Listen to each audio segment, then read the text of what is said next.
Hello అండి, welcome to sweet మిర్చి. ఈరోజు వీడియోలో కొత్తిమీర పచ్చడిని ఇంట్లోనే టేస్టీగా ఎలా ప్రిపేర్ చేయాలో చూసేద్దాం. ఈ కొత్తిమీర పచ్చడి టిఫిన్స్లోకి, రైస్లోకి చాలా బాగుంటుంది. దీన్ని ప్రిపేర్ చేయడానికి ముందుగా కడాయి తీసుకొని ఇందులో 2 టేబుల్ స్పూన్ల నువ్వుల్ని యాడ్ చేసుకొని లో ఫ్లేమ్లో గోల్డెన్ కలర్ వచ్చేంత వరకు ఫ్రై చేసుకోండి. ఇలా గోల్డెన్ కలర్ వచ్చేంత వరకు ఫ్రై చేసుకొని పక్కన పెట్టుకోండి.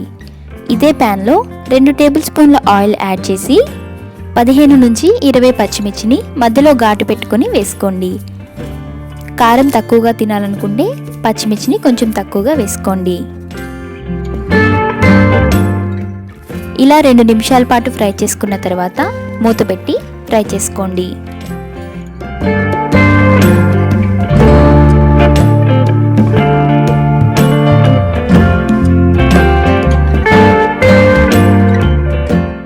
పచ్చిమిర్చి చక్కగా ఫ్రై అయిపోయాయి. వీటిని తీసి పక్కన పెట్టుకోండి. ఇదే ప్యాన్లో వాష్ చేసి కట్ చేసుకున్న ఒక పెద్ద కట్ట కొత్తిమీరని యాడ్ చేసుకొని మూత పెట్టి దగ్గర పడేంత వరకు ఫ్రై చేసుకోండి.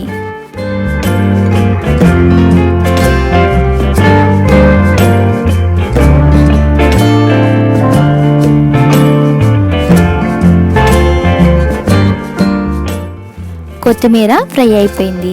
ఇప్పుడు దీన్ని కూడా తీసి పక్కన పెట్టుకోండి. ఇదే కడాయిలో మరొక 2 టేబుల్ స్పూన్ల ఆయిల్ యాడ్ చేసుకొని 6 టమాటోలని సన్నగా కట్ చేసుకొని వేసుకొని మెత్తగా అయ్యేంత వరకు ఉడికించుకోండి.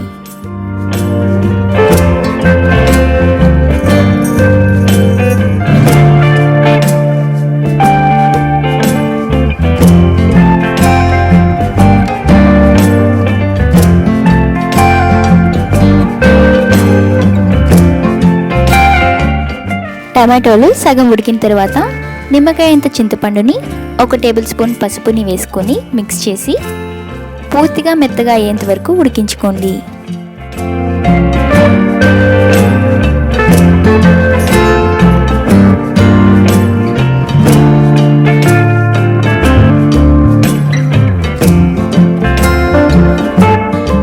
టమాటోలు పూర్తిగా ఉడికిపోయాయి. ఇప్పుడు స్టవ్ ఆఫ్ చేసి వీటిని చల్లారనివ్వండి. ఇప్పుడు ఒక మిక్సీ జార్ తీసుకొని ముందుగా ఫ్రై చేసుకున్న నువ్వులు, రుచికి సరిపడా ఉప్పు, అలాగే 1 టేబుల్ స్పూన్ జీలకర్ర వేసుకొని పౌడర్ని ప్రిపేర్ చేయండి.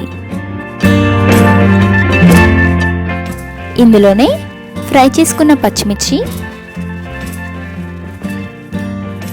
కొత్తిమీర,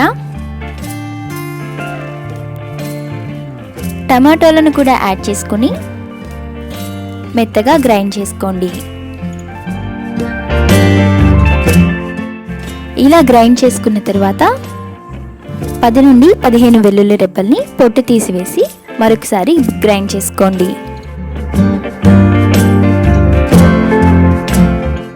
ఇలా గ్రైండ్ చేసుకున్న పచ్చడిని బౌల్లోకి ట్రాన్స్ఫర్ చేసుకోండి. కొత్తిమీర పచ్చడి రెడీ అయిపోయింది. ఇప్పుడు తాలింపు వేసుకుంటే సరిపోతుంది. తాలింపు కోసం స్టవ్ మీద మరొక ప్యాన్ తీసుకొని 2 టేబుల్ స్పూన్ల ఆయిల్ యాడ్ చేసి హీట్ చేయండి. ఆయిల్ హీట్ అయిన తర్వాత 4 వెల్లుల్లి రెబ్బల్ని ఇలా క్రష్ చేసుకొని వేసుకోండి.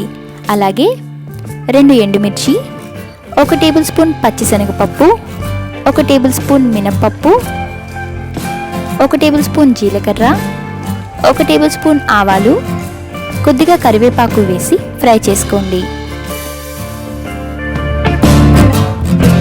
ఇలా అన్నీ ఫ్రై అయిన తర్వాత ఈ తాలింపుని పచ్చడిలో వేసుకొని మిక్స్ చేసుకుంటే కొత్తిమీర పచ్చడి రెడీ అయిపోతుంది.